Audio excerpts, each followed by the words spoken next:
Il est 16h, mesdames et messieurs, bonsoir. Merci d'avoir choisi le réseau DTL pour vous informer. Tout de suite, le journal en bref. Moustapha Koli à la présentation, Abdoulaye Samb à la cabine technique. Après l'incendie qui s'est déclaré à Linguère, à l'hôpital Magatte Lô, où 6 nourrissons ont péri, le directeur de la structure hospitalière a finalement déposé sa démission pour faciliter l'enquête. Parlons culture, le poète Amadou Lamine Sall, secrétaire général de la Fondation mémoriale de Gorée Almadi, a annoncé mardi l'inauguration en 2023 de cet édifice dédié au souvenir de l'esclavage dont les travaux vont démarrer au second semestre de l'année en cours. Ceci est une volonté politique du chef de l'État pour léguer à la génération future ce projet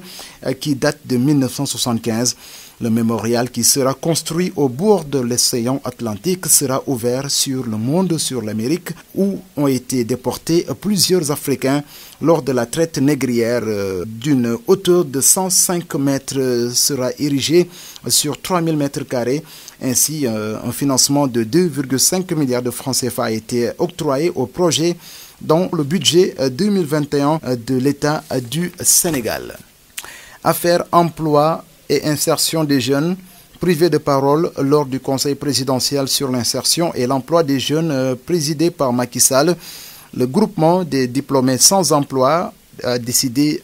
d'adresser son cahier de doléances qui a été rendu public. Ces jeunes diplômés ou désemparés ont exposé des solutions face à la question du sans-emploi des jeunes. Info Covid-19, l'entreprise Pfizer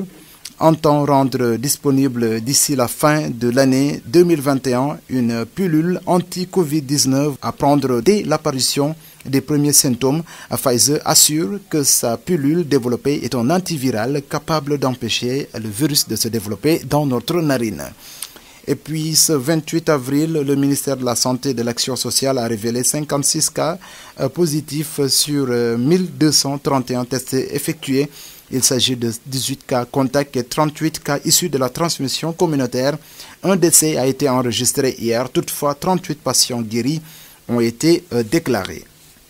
À Thiès, dans l'affaire Mbour 4, plus de 10 arrestations, dont 4 membres du collectif.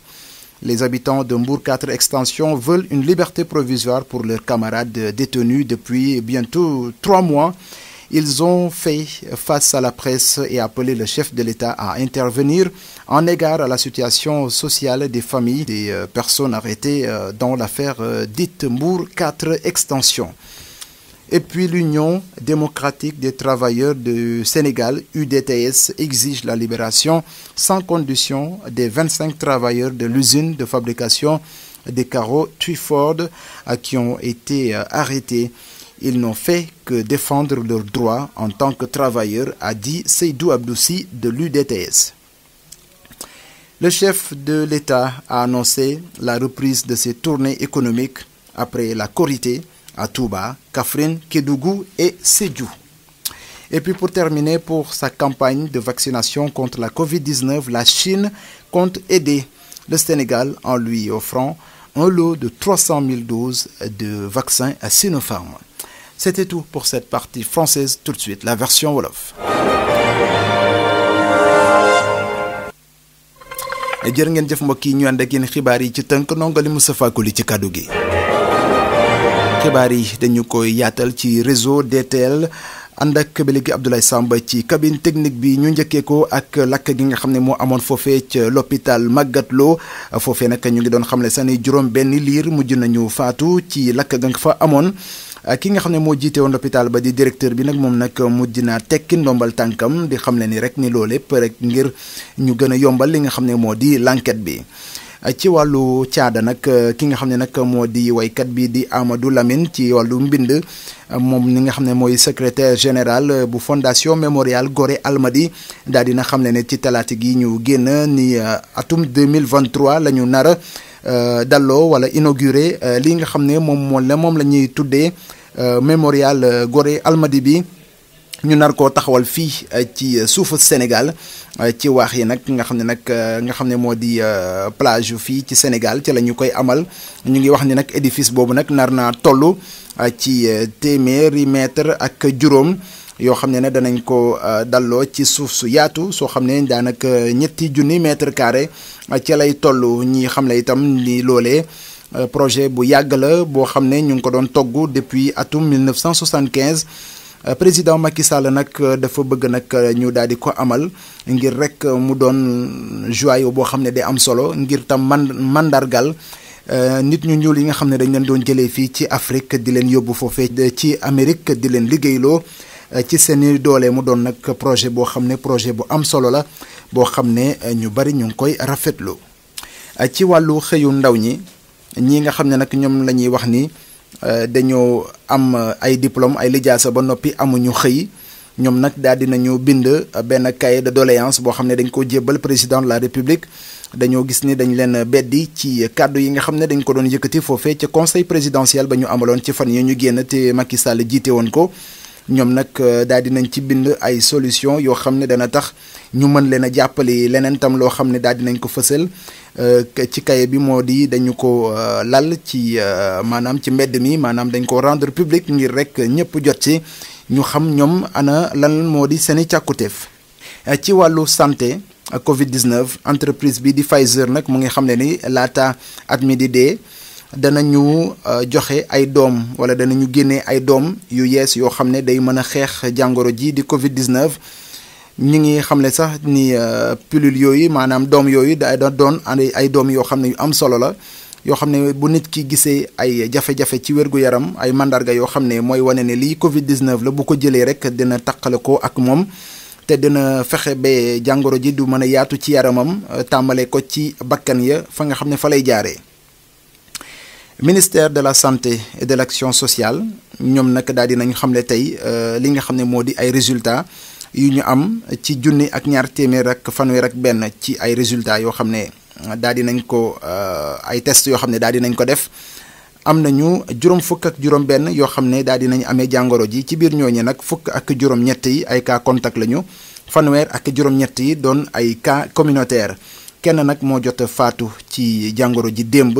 di wax ni itam fanweer ak juróom-ñett daal dinañu wér ci jàngoro ji di Covid-19 te danañu mën a ñibbi seeni kër.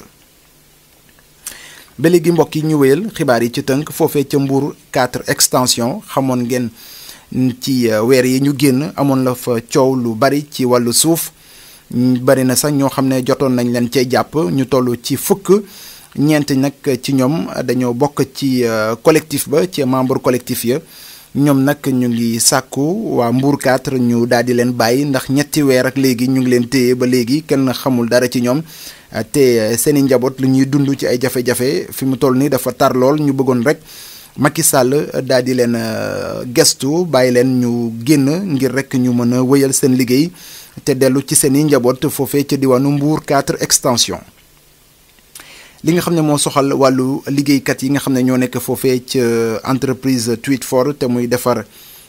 ay carreaux ñoom nag dañ leen jàppoon ñenn ci ñoom ñu toll ci ñaar fukk ak juróom te dañ doon grève ndax dañoo gis ni nañuy doxalee ak ñoom ci wàllu kër liggéeykaay boobu di Tweetfor dafa tegul ci yoon. gannaaw nag bu ñu leen jàppee ñi nga xam ne nag ñoom ñooy Union démocratique des travailleurs du Sénégal di waa UDTS ñoom nag ñu ngi sàkku ñaar fukk ak juróomi liggéeykat yooyu lay ñu daal di leen bàyyi nu mu gën a gaawee ndax ñooñu seeni àq ak yelleef la ñu doon laaj ba tax na ñu daal di leen teg loxo ki nga xam ne moo di Seydou Abdou Sy bokk ci UDTS moo doon xamle li demel. chef de l'État Macky Sall moom nag mu ngi xam ne ni. dana tàmbaliwaat lii nga xam ne moo di ay tournée économique am